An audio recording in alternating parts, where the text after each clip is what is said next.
Transferable skills. From Cackle Media, this is Transferable Skills. I'm Noah Mishkin. Today's guest is Stephen Kohler, who shares his skills journey from product and brand marketing into music and executive leadership coaching. His book that he wrote is all about coaching, and he uses the lens and filter of music theory, and concepts from music. Very interesting story. So stick around. I hope you enjoy. Stephen Kohler, it's great to have you on the show. Noah, thank you so much. It's an absolute pleasure. I can't wait to rock out together, as it were. For those who are tuning in on YouTube or on Spotify mobile, you could probably see that both of us share similar backgrounds.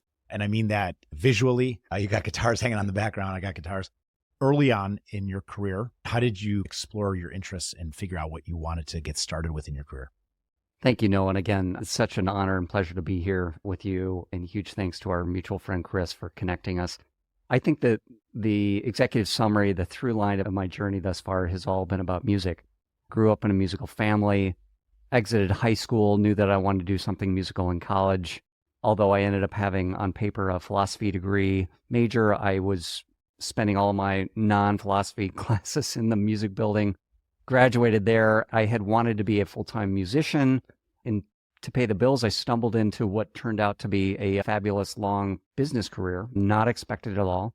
Got to work for an amazing company called Shure. Those listeners and viewers that are familiar with music will know that brand, and for those of you who don't, pretty much every stage in the world has a Shure microphone on it.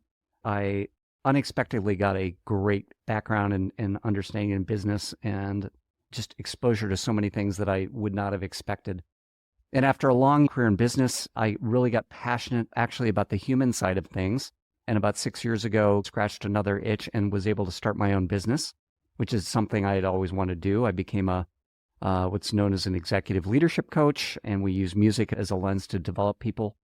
And then shortly after we kicked that off, my wife hit me over the head and said, hey, what are some other ways we can build your passion for music into this thing? So I started thinking about how we could do workshops to help leaders become better at what they do using music. And I also decided to write a book. And it's been an absolute pleasure to share a lot of the things I've learned about music and leadership with those that could benefit. I'm also a singer-songwriter. You can look me up on Spotify. And so I would say all of that has been a huge gift. And the through line is definitely music. I've got the book right here for those who are tuning in, and the link will be in the show notes, obviously. I know this strong urge that you cannot ignore of being a musician, wanting to have it as a very big part of your life, and then wrestling with, okay, now how do I do that responsibly? Or what's a reasonable expectation for me to take this into a sustainable career, something that will pay the bills, but also still bring me joy, and struggling with that. And then you get into business, unexpectedly, the perception might be that they are complete opposites. How did you wrestle the demons, this need to be a musician and to have music as part of your life while still figuring out what your career might look like? Yeah, that's a great question. In keeping with the theme of, or one of the themes of this podcast, I think, although I did not know it at the time, Noah, one of my unknown gifts was this spirit of curiosity. And at the time when I was starting my professional career out of college, I was really interested in learning things that were beyond music. So I would say curiosity was a big strength of mine that I'm not even sure I appreciated. And I would argue it can be a huge transferable skill for anybody in their life journey. Yeah. Curiosity, sometimes I see this in my kids. Sometimes I see it myself. Curiosity leads you down rabbit holes, sometimes on YouTube. But the fundamental underlying foundation of curiosity is this need to understand or to learn more about something. And we're living in the golden era of exploration now, the ability to satisfy your curiosity and explore it, to get enough information at the tip of our fingers. At any moment, I can learn about anything. Oh, yeah, 100%. Interestingly, and this is a leadership lesson too that I learned.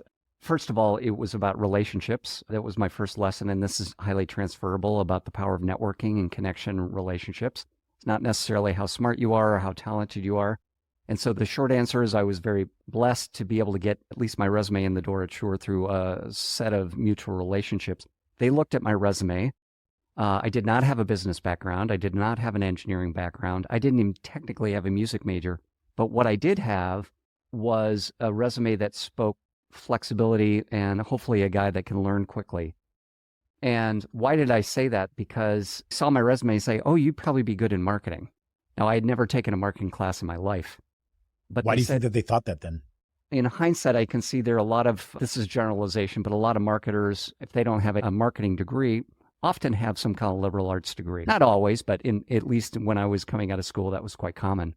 So the gentleman who later, dear friend Sandy Schroeder, who hired me, he looked at my resume and said, I'm going to take a big risk on you, kid. And he did, and it turned out to be a fabulous marriage, so to speak. So that to answer your question, I started as what's called a product coordinator, which was for those of us that know marketing and product development, it's a function called product management, which is the part of marketing really involved with new product development. And it really sparked a long career in creating products in the music industry. In my case, I worked on a lot of wireless microphones, which was a dream job. So I did that for a number of years before going off and getting my MBA.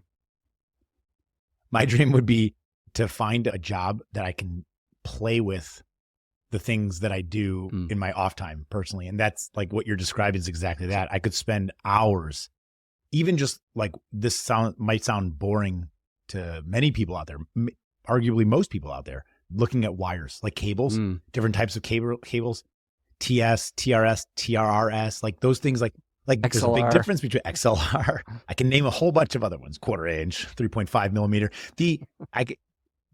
Cables as probably the most benign, boring piece of audio equipment and gear, but how important they are. When something is not working, how frustrating it is.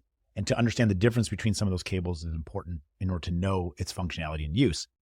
So just playing with these things is actually fun for me. Forget about getting into the next level of wireless microphones and audio gear and real gear, like tech gear when it comes to music or presentation. And if you like, we started this conversation off you talking about Shure microphones being synonymous with virtually every live performance event, whether it's a concert or a keynote speech at a huge conference. They're virtually everywhere. And Shure is synonymous with top quality. You're working at a company that is synonymous with top quality and reliability, and you get to tinker. That's part of your job, and that's super fun. And what a great privilege and opportunity. Did it also feel like work? At times, certainly, but most of the tenure, frankly, no. It was like working in a candy store. Yeah. You get to work with some of the greatest people that I've ever gotten to know professionally. I learned so many powerful business lessons about, as you said, quality, taking care of customers. I was able to leverage a lot of those learnings later when I started my own firm. Just such a privilege. It was really great. And how ultimately, again, transferable about making an impact in the world. Putting great, in this case, we're talking about Shure. They really had a mission about helping musicians and those in the audio world communicate and create powerful performances and have products that would last for generations. And those are powerful lessons that I think all of us can learn as leaders out there. Yeah. Was some of your leadership learning and philosophy and style learned at that company? 100%. Yeah. So much of my early leadership was informed there. One of the things I talk about in my book, and for those of us that have experience working in teams or leading teams, I talk about it is how to lead when you have no formal authority or formal title. And Shure gave me the opportunity early on is to be responsible for leading people, even though they didn't report to me. And that was a tremendous transferable skill that 100,000 lessons I learned at Shure. We'll come back to Shure. We'll talk a little bit about what it's like to be in charge of a brand and product when you're not from an engineering and technical background. And I'm curious the skills needed and the learnings in order to get up to speed and in order to be able to effectively lead a brand in that way. But before then, since we're going to interject throughout the conversation about lessons from your book, it's a good opportunity to just talk about the book quickly. The book title is called The Leadership Anthem: How Listening Like a Musician Creates Strong Performances. Tell us, what was the genesis of this book concept? What was your process for writing it? And what are the things that you want people to, at a quick glance, take away from understanding? As every one of our listeners is obviously going to go out and order the book. Link will be below. But tell us a little bit about the book. Yeah, definitely. So I'll provide a little chronological context because it was very much an organic series of actions that led to the creation of the book. The first really started with a light bulb moment that I referenced briefly, and I even talk about this in the book too, where my wife and I had literally around our kitchen table, as so many companies do, whether it's the garage, the basement. In our case, it was the kitchen table. We had just started our leadership development firm, and I had a hypothesis of what I wanted it to be, but I didn't have that X factor. We knew it was going to be leadership development related. We knew it was going to have something to do with, let's say, listening and other leadership themes. And that's when my wife hit me over the head and said, hey, why don't you think about ways to think about music as a lens? And I said, oh my God, that's brilliant. And so I started iterating on this idea that took the form of articles. It took the form of workshops. It took the form of little blog posts of the parallels I saw between music and leadership. Being both a lifelong musician and having, at that point, something like 25 years of global leadership perspective, I saw a lot of natural parallels. And so I started documenting those, and at the time, it turned into LinkedIn posts. And again, my wife, being the brilliant one she is, hey, what if we started capturing these LinkedIn posts into something that's more long form, like a book? And I'm like, maybe. I didn't have a huge desire to write a book at that point, but she's like, just trust me. And so you see where this is going. One blog post turned into 6, turned into 10, and before you knew it, we started having chapters. And then we started organizing the chapters. And then I got really serious about actually writing a book.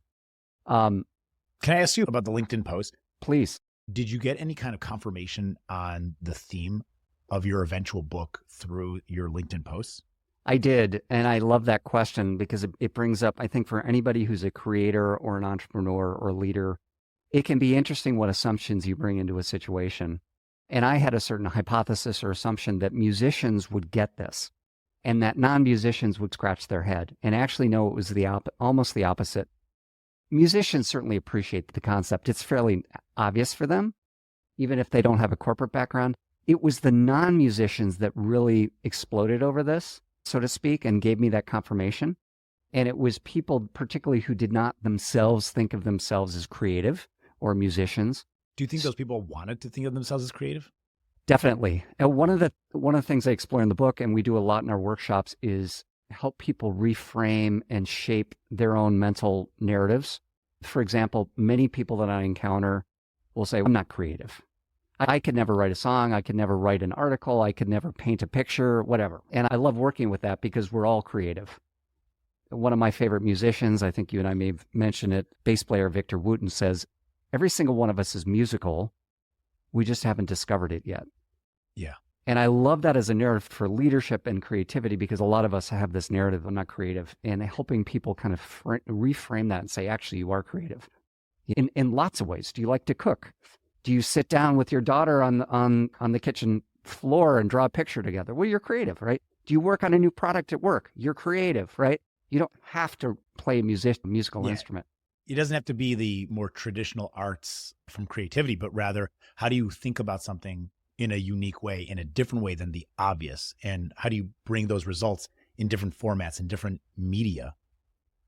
Creativity it's all subjective, first of all. And ultimately, who's to say whether you're creative or not if you feel creative?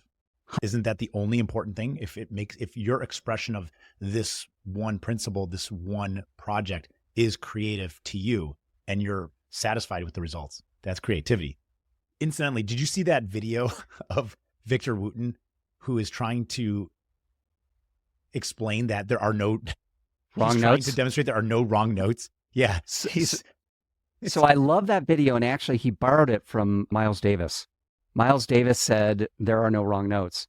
And I leveraged that. In fact, I referenced in the book too, particularly coming out of the environment I grew up in terms of corporate America. There's a lot of narratives about, quote, right and wrong and success and failure. For generations, there was a lot of, and one of the things I really love is helping draw lessons from music, particularly jazz and improvisation, about reframing that. What Victor is getting at and what Miles is getting at is a lot of that concept about right and wrong are arbitrary, made-up concepts that we've decided in our society are right and wrong.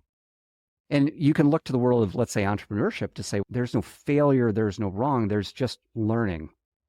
I talk about this concept of listening with, as I say, with a capital L that, again, is you and I can relate, but it's this idea that the first lesson that we learn in music, most of us, is this concept of ear training and how to listen. And one of the parallels I notice between that and leadership is this idea of listening for opportunity, listening what's needed.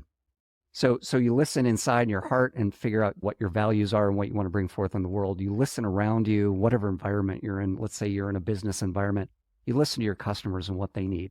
Jimi Hendrix, by the way, famously said, "Knowledge speaks, but wisdom listens." You're in a role that's about product and brand marketing. Your background is not technical. As a musician, you understand, but not from an engineering or product discipline. How do you bridge that gap between the consumer level information that you're trying to get out there while also being knowledgeable about product and the technology? Yeah. Number one, I was a really good listener. So I listened to my engineering teammates and what they needed. I listened to my customers. I listened to vendors, right? From there, I said, oh, I'm seeing some patterns. 5 out of 7 customers are all talking about they need X. Or 4 of my engineers keep running into this obstacle. Oh, that's interesting. And from there, I put on my composition hat as if I were writing another song. I'm like, oh, okay, it sounds like we need to develop this or create this kind of process or whatever. And then I went into something else I talk in the book of what I call the conductor, the leadership conducting skill.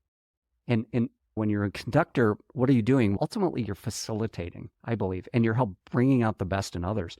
So a lot of what I was doing, because I was not an electrical engineer, I wasn't a mechanical engineer, I wasn't a producer, I was helping facilitate and coordinate. So I was helping, frankly, bring together different departments within Shure, different processes, different activities that need to be brought together that, frankly, a lot of times we're not communicating well together. I was using my natural passion for collaborating and communicating and harmonizing to bring people together. That's what they needed, right? They did not need another subject matter expert, another engineer, for example. I put on my producer hat, as if it will, to years of production experience to say, okay, how do we put all this together in a powerful way? So I used a lot of these kind of non-technical skills to enable successful outcomes. And it was, again, Noah, it was many years later that I put all these pieces together. But yeah, it was fascinating. And again, very transferable skills, I would argue. Yeah, definitely.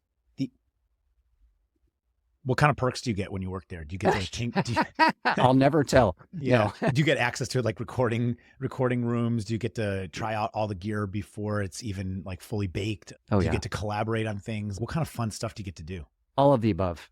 You are getting to work with prototypes, which was one of the best parts of my job, is getting to try out gear. And again, it's a benefit to Shure, right? Because you've got hobby, semi-pro, and then professional musicians all using these prototypes day in, day out in the clubs, getting real-time data about how the products are actually working. We take that data from the field, quote unquote, back into the lab.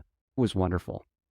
If you're like me, and I know at this point that you are, you nerd out about these things that it's a subculture that's excited about. Gear like this, products like this, brands like this, and to the majority of the population, it's not even on their radar. They don't care about it, but it's not on the radar. Do you find yourself excited to talk about some of the work that you're doing with people that really couldn't care any less? Oh, 100%. They actually, when I worked at Weber, I learned this phrase, and it was equally true at Weber as it was at Shure. But you go out, let's say on a Friday night, you're at a club seeing a friend's band play. There's maybe a friend, somebody in the audience say, where do you work? You say, Shure. And you get what I love is the following phrase. You get the 2 S's. You get a smile and you get a story. So you tell them, just like I did earlier with you, I said I worked at Shure, and you immediately get a smile from a lot of people, and you get a story. Oh my God, my dad was in a band. He loved your products. Or my brother was in a band. Or my sister is a producer. Oh my God. Or I'm a musician, and Shure really bailed me out. You get these great stories, and it's so gratifying to be part of an organization like that. You worked at Weber? I did. What was your role there? Very similar. I was VP of Product Management there. For those of you listening or watching that are grill nerds, I am, in addition to a very passionate musician, I'm actually a barbecue and grill nerd as well. So I have a backyard full of smokers and grills, and a very similar ethos in terms of very passionate culture.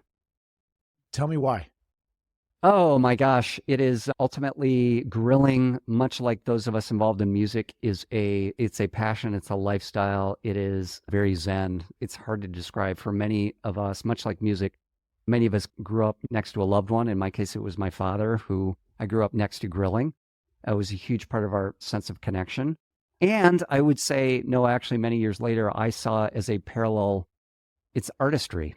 I don't go outside to, quote, just grill a burger. That's not interesting to me. What I love is the artistic process of a 4, 8-hour, 12-hour smoking process with brisket. And to me, it's very zen, very artistic. All the prep involved. Sometimes it works, sometimes it's not. And you're always tweaking. Oh, geez. How many hours do we have here? I sense another connection. Yeah. Okay. Allow me to make a hypothesis here. Please. This is new, so I'm still formulating this concept in real time. There's a similarity between the grilling or especially smoking and music composition, or even just jamming and playing. It's that the artistry and the beauty and maybe the fulfillment is primarily in the process itself. It's not always the end result. I don't know how often I've sat and listened to something I have finished recording and felt really good about it. And I'm proud of what I've created, but I'm more satisfied in the journey and the process of it. It's in the writing of it. It's in the practicing of it. Same as preparing for grilling and smoking. I actually enjoy the process more than the final results. And don't get me wrong, I very much enjoy a good brisket. But if I spent 18 hours preparing that brisket and I served it, and after I'm done cleaning up and straightening up and I get to the table and the plate is clean and there's no more for me, I'm fine as long as my guests enjoyed it. Amen. I 100% agree. I'm a bit of a student of philosophy, and I've been reading a lot about Zen Buddhism. In the original definition, the word Zen means the way. And so make that connection to at least what I see, and again, I think this is very transferable, is identifying those things that fuel us. In my case, it's this idea of experiencing the way, and whether it's writing a song, performing a song, smoking a brisket, it's that process, it's that way that for me is very fulfilling. And I would invite all of your listeners and watchers to think about what are those things that really fuel you, and what are the parallels of how you can find more of those opportunities. In the spirit of transferable skills, this show is not just limited to your professional career, because a lot of the skills that we gain in life, very applicable in both your personal and your professional life. Any advice out there for our listeners for preparing and the process of smoking meat? Yeah, have fun. And for those of us out there that are vegetarians or vegans, here's the first thing I would say. Barbecuing, grilling, smoking, as I'm sure many of you already know, is not just for meat eaters. You can do vegetables, you can do nuts, you can do cheese, if cheese works for your diet. And I would just say, have fun. Enjoy the process. Yeah, that's great advice. Enjoy it, because I found myself getting stressed out or hyper-focused on things and not enjoying it sometimes. And that moment when a friend might come over and you share a beverage and you're standing out there talking, you're not focusing on it anymore. You're focusing on the social aspect of it, and you're hanging out. And then it becomes joy again. Yeah, just have fun. And I love your word, Noah, of joy. Yeah. Just look for that joy. Right? Everywhere in life. Oh, amen. So actually, let's talk about joy, because something that's obvious to me is that you worked at this point at 2 different brands that are associated with lifestyle, hobby, enthusiasm, and joy. Did you go seek out jobs at companies whose products or even industries you were like extremely passionate about, or were they just jobs and it happened to be in some of those areas? I was coming out of college. I didn't have a lot of job offers, again, because I was a philosophy major, but I had a few. And so many of us... The philosophy major also say, but that's okay. I'm not in it for the job. I'm in it for... Exactly. Well, and that's a good parallel, right? And so I had a couple job offers, and inevitably I had one of the first kind of leadership lessons is what you might call values, and how to make a decision based on your value set. And the conversation went like this. I basically said, Dad, I have job offer A that pays a lot or more. And then I have this really great job offer from this company called Shure that makes microphones, and I just love it, but they don't pay as much. And he said, son, life's not about money. Now, that sounds like an obvious statement, but when you're just coming out of college and you've got a lot of people around you with a lot of social pressure of who makes what and who has the biggest title and all that, that really cut through the clutter for me. And it was a real powerful lesson about life is too short to not look for that area of passion or joy, whatever it is that you fuel. And I was very, very fortunate to already have that, for me, that joy, which was music. And it became immediately clear what I had to go do. I had to take, I'll be honest, Shure was not the highest paying job, but my God, did it have joy. And my God, did it have passion. And it was a powerful lesson that I've continued to carry forward. Now as an executive coach, I bring that lesson up to a lot of folks that I support too, that are wrestling with these difficult trade-offs. You probably also succeeded because you loved it so much. And over time, the compensation hopefully catches up, but ultimately you learn so much. And whether you end up staying at that one company for the majority of your career, or like most people, you find another job at some point, whether it's a year later or a decade later, and everything that you gained and you did it through that filter of joy and passion sets you up for the next thing. And if that pays more, great. And if it doesn't, but you're still finding joy and fulfillment in life, maybe even better.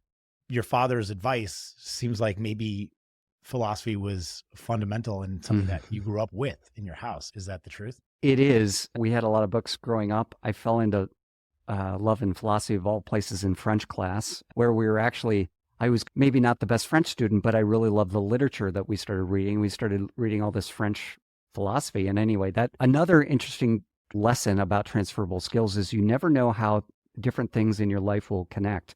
And I say that because in 11th grade, I fell in love with French philosophy.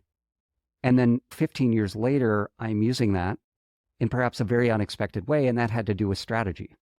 So for those of you that have a business background, you will know that many companies obviously have to employ strategic planning and so forth, and there actually happens to be quite a lot of parallel between strategy and philosophy.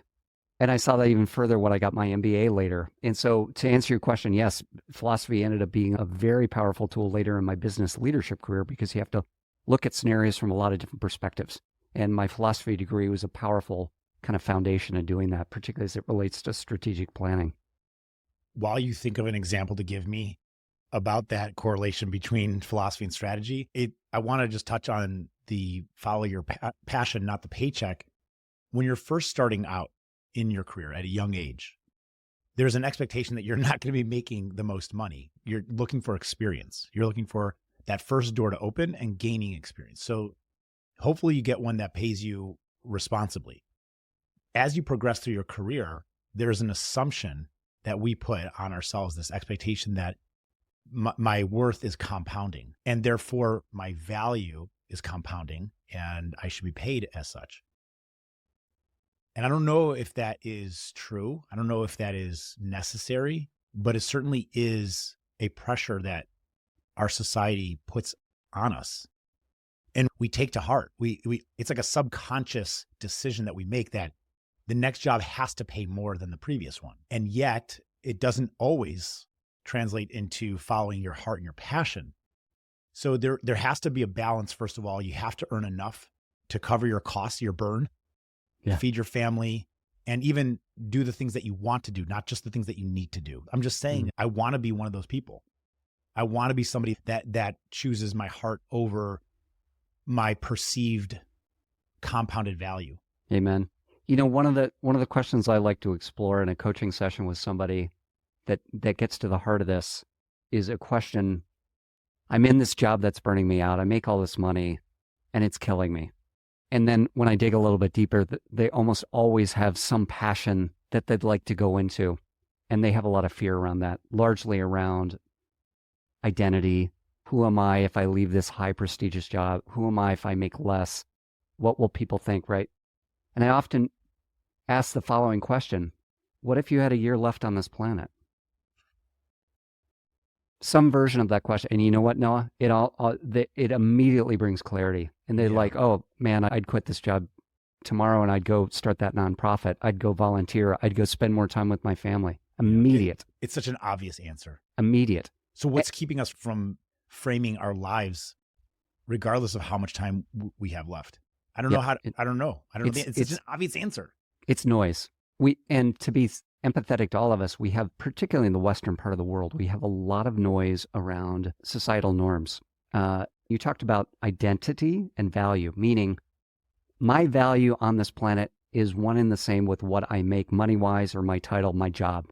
That is my worth. Yeah. And in other parts of the world, that is not the case. And what we unfortunately have done is conflated our value on this planet with what we do, not who we are. And so one of the practices that I work with the folks that I support is extracting and decoupling who we are as people and what we do, especially the link with money, and that I am only worth the amount of money I bring in, right? Yeah. I struggle with this personally as a founder of a company that grew and was acquired. As the founder and COO of that past company, I struggle with saying, okay, what's next? It certainly can't be anything that is perceivably lower in the ranks than COO. So you can only go up. And that means both in title prestige as well as compensation. It literally is a personal struggle of mine. And you're not alone, right? I think we've all faced that. And again, it's these paradigms that we've created as a society around value, worth, identity. And this is actually, again, coming back to the theme of this podcast, an idea of transferable skills. And what do I mean by that? So we all have these, let's say, limiting beliefs or areas that we're struggling. What I like to do is tap into that composition, that creativity, that curiosity, and I might say to you, if you and I were in a coaching session, Noah, okay, what's your next COO role? But I want you to think creatively. And you might say something like, oh, I'm going to found a new nonprofit. Or I'm going to do this, or I'm going to do that. It's about breaking whatever paradigm we're stuck in and thinking beyond that. Yeah. Or I might challenge you and say, I'm going to challenge you, to come up with a new title that starts with a different letter, or doesn't even have an acronym, right? Yeah, that's hard. It's hard to do that. It's hard to do that. Right. I would love to go work at a music shop. I would love to go open a music shop. And I think the obstacles for me are constantly, I don't want to say overthinking, but doing the economic calculations and market analysis, applying all of my business knowledge, expertise, and background into forecasting the eventuality of doing this and its perceived or potential outcome, and stopping me from following passion because I'm interjecting with all of my knowledge and skills from an objective standpoint as best as I can that squashes those hopes and dreams. So this is where I'm going to make a parallel to music, which I think you and some of your listeners will appreciate, and come back to your business analogy. So in music, of course, there's this whole pedagogy of music theory, right? And many of us get our start learning all the rules and the best practices through music theory to then become better performers. What the greats will tell you is after you learn music theory, after you master it, that's exactly when you have to throw it all out the window. So bringing on that, and by the way, Picasso said the same thing. Picasso learned all of these great techniques and then threw them all out the window in his final years. Feels like a cop-out. Not to besmirch the names of greats, but to say that you learned all this, now you throw it out, and then look what I have created. You also in part have created it because you learned all the rules and because you trained yourself. And yes, you have to throw out the limiting factors, how the perceived limitations of what I can do with this, because this is what I was told I can following these rules. But now I'm going to interject with my own creativity to innovate again and do it in my own unique way creatively. Feels a little bit of a cop-out to, at least on a surface level, to assume that you can just throw it all out and that you're starting from scratch when you're not really starting from scratch. Correct. We are all a summation of our experiences. Yeah. Right. So literally, are we throwing it all out? No, of course not. What we need to throw out are the things that are holding us back. Right. And so going into it from a leadership and business perspective, it's how do I draw on all my financial business acumen in a way that is not holding me back from thinking about possibility? So it's more about, it's reframing from, because of all these economic realities I've forecasted, I'm not going to do it because the forecast shows I won't be successful. Reframe it to what things need to be true in terms of my market, my customer differentiation, my cash flow, my funding, my innovation, so that I work around these challenges I've identified. You talked a while ago about the parallels between philosophy and strategy. This is, to me, a very obvious link is that when you're doing strategic planning, the links are basically you identify your goals, your vision, and then strategy is really the way you're going to get there. Now, as you just pointed out, there are umpteen things that may get in your way. So you identify, let's say, 3 to 5 scenarios of how things might go. The strategist and the philosopher says, okay, what will I do in each of these cases? Right? Scenario A occurs, what will I do? Scenario B occurs, what will I do? Scenario C, right? And you have a plan for each. Philosophy, strategy allow you to think from all these perspectives, right? But here's what the innovator does. He or she never allows them to get stopped from getting to the vision. It's just like, oh, okay, path A doesn't work. I'm going to go to path B, but I will not stop. I will absolutely refuse to get to where I'm going. It may be different than I expect to. I might go over a mountain rather than under a bridge, but I'm going to get there. It's the classic, what's working? Let's double down on what's working.